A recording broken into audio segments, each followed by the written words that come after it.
Hello and welcome back to Supposedly Fun. My name is Greg. I am here today because we're nearing the end of March, which means it's book haul time. And I have a really exciting book haul. Not a whole lot of books here, but I'm really excited about the ones that are in it. Can't wait to share them with you and talk about them. Can't wait to read them. So let's jump right in and start with the first book. I have my pile right here. And the first one is Last Call, a true story of love, lust, and murder in queer New York by Elon Green. This is published by Celadon Books. The first two books in my book haul were featured in my most anticipated reads of 2021 video, which I will link down below in the description box. This one is obviously a true crime book. I don't think that will surprise anybody. I have mixed feelings about true crime because it can feel very sensational and exploitative.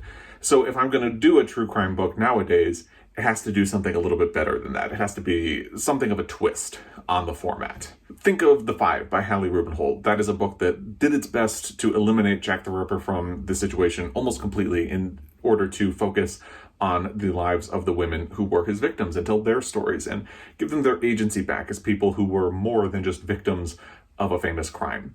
From what I've heard about this book, it's trying to do a similar thing by telling the story of the Last Call killer, who preyed on gay men from a specific gay bar in Manhattan, which is still open today, in the late 80s and early 90s. And it's actually telling a story about the LGBTQ community at the time and how it was trying to survive what was essentially a time of crisis because of the AIDS epidemic and general discrimination. So it tells the story of the Last Call killer, who was caught years later. And it's also telling the story of the men who were his victims and what their lives were like. That's what I've heard. I have not read it yet, so I don't know how successfully it does those things. I have seen someone on Bookstagram, that bookish bear, who read this and said that it wasn't very successful, and maybe part of that is due to the fact that Elon Green is not actually a member of the LGBTQ community, and he felt like this story would have been better told by someone who is part of that community. I don't know, I haven't read it yet. It's only a small book. It's a very beautifully put together book as well. They have these very interesting maps inside. So I'm interested in trying this myself. We'll see how it goes and if I think it's a little more successful. Usually when I do book hauls, I do the opening of the book to see what that's like. So let's jump in. Chapter 1, John Doe, May 5th, 1991. 10 minutes short of 3 o'clock on a moderately warm Sunday afternoon, a turnpike maintenance worker was emptying the green barrels at a rest area in Lancaster County on the westbound side of the Pennsylvania Turnpike. He was looking for aluminum cans to sort when he pulled hard on a plastic trash bag that he simply couldn't lift. From the plot of the book, I think we can understand that's not going to end well. So that is Last Call by Elon Green, published by Celadon Books. The next book was also featured on my most anticipated reads of 2021. It's Clara and the Sun, a novel by Kazuo Ishiguro, published by Knopf. I'm a big fan of Kazuo Ishiguro, so I was bound to be excited to read his next book. What particularly interested me about this one is that it appears to be something of an expansion of Never Let Me Go. That is his 2005 novel, which is near and dear to my heart. I know there are people who are not huge fans of it, but I really loved it a great deal. But this is not an expansion in a literal sense. It's more of a thematic link.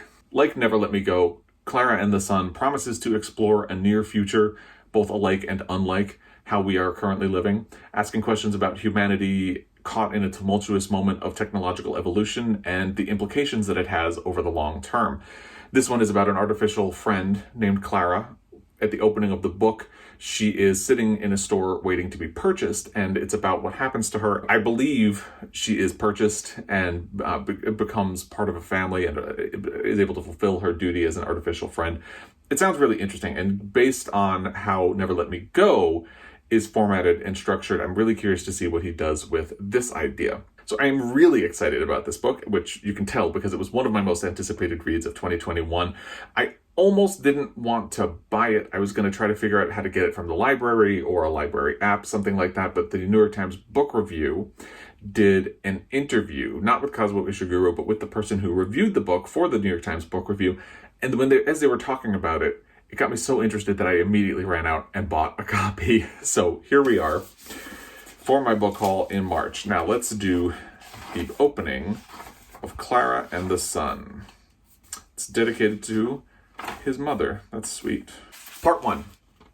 When we were new, Rosa and I were mid-store on the magazine's table side, and we could see through more than half of the window.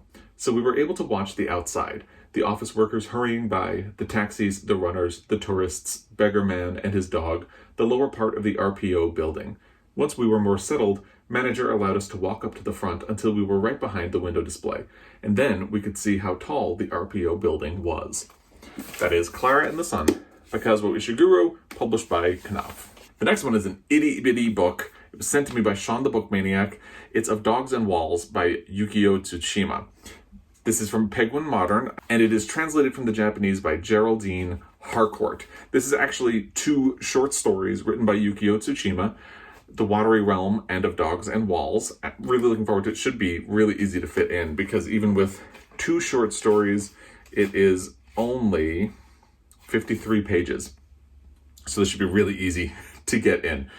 This is 2 luminous, tender stories from one of Japan's greatest 20th century writers, showing how childhood memories, dreams, and fleeting encounters shape our lives. So I'm really excited about that. Thank you to Sean the Book Maniac for sending it to me. Let's do the opening of the first story only, and the first story is The Watery Realm.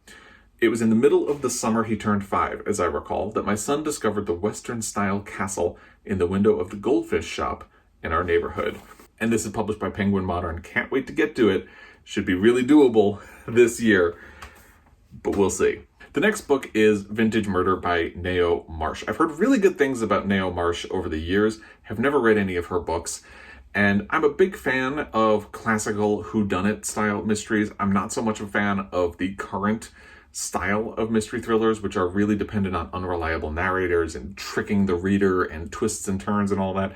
I just like an easy setup, a mystery, and a solution. That's what I like. Think of like Agatha Christie, things like that. And I've heard that Naomi Marsh is very much in that vein. She was writing at the same time as Agatha Christie. This book was originally published in 1937.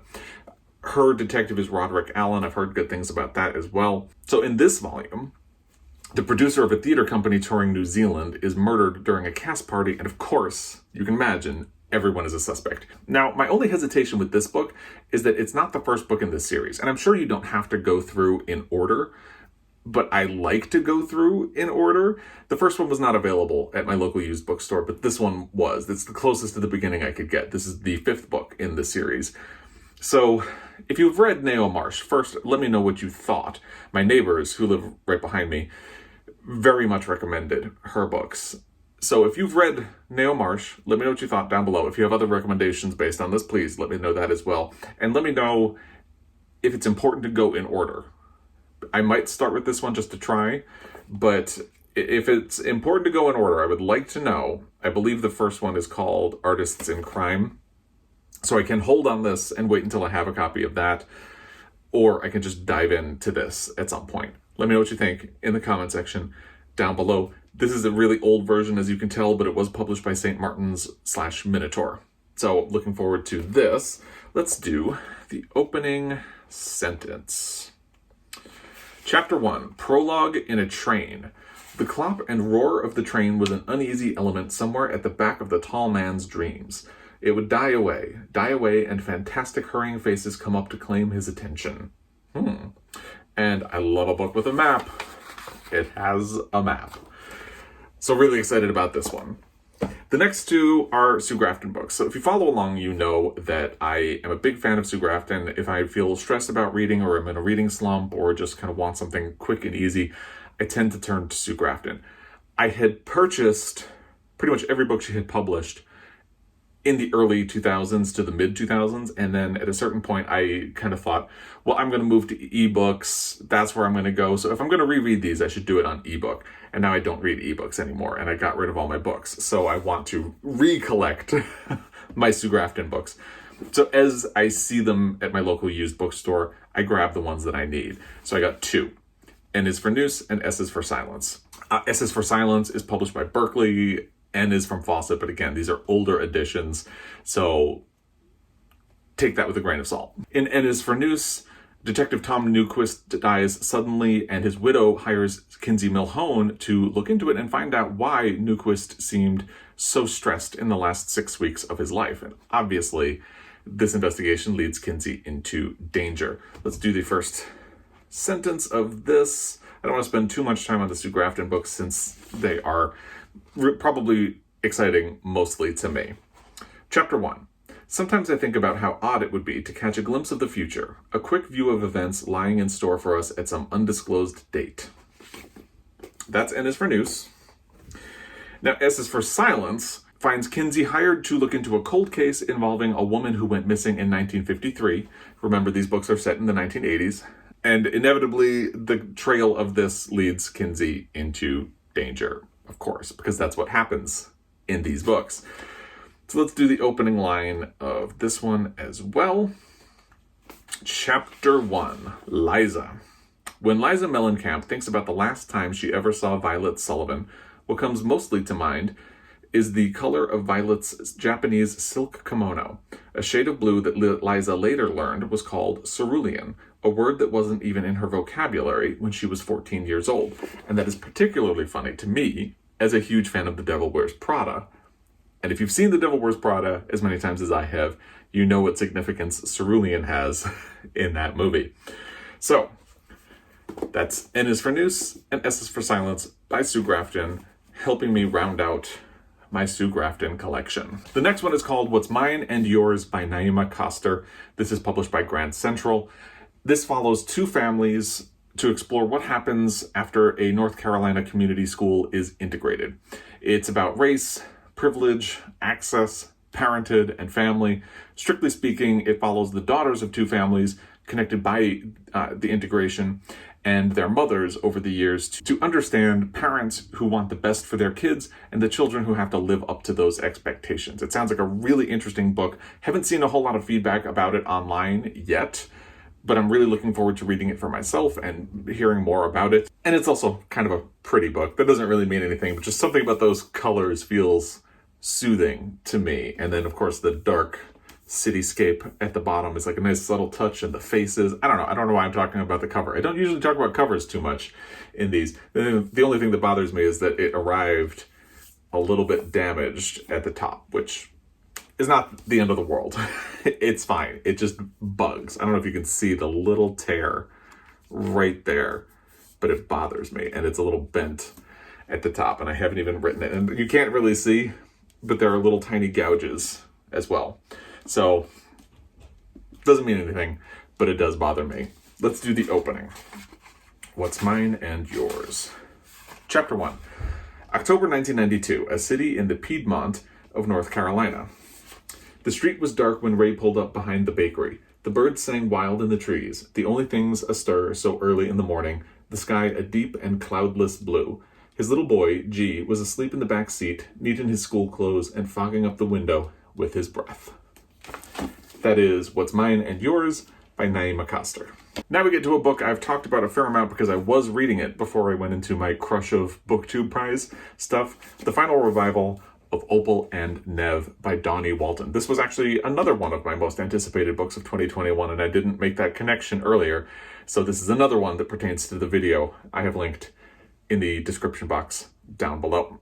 This is from 37 Inc., which is an imprint of Simon & Schuster. There's a recent fascination with fictional stories about bands in the 1960s and 1970s who come together to make a classical album and break up shortly thereafter.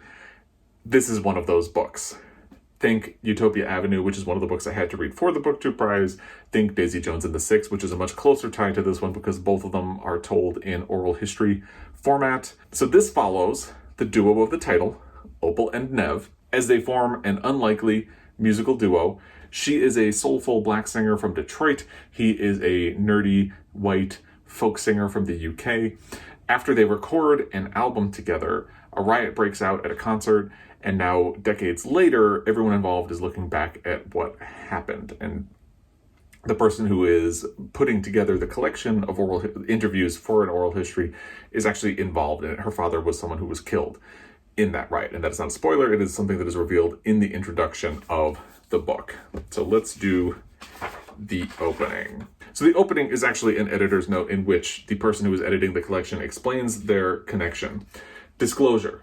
My father, a drummer named Jimmy Curtis, fell in love with Opal Jewell in the summer of 1970. For the duration of their affair, he was married to my mother, who in 71 got pregnant with me. Before my birth, before the world had a chance to know much about my father beyond these facts, he was beaten to death by a racist gang during the riot at Rivington Showcase. And before my mother could bury his broken body, his mistress blazed to stardom. His mistress, of course, is Opal. And that is the final revival of Opal and Nev by Donnie Walton. As I said, I had already been reading this. I was about halfway through, maybe a little more.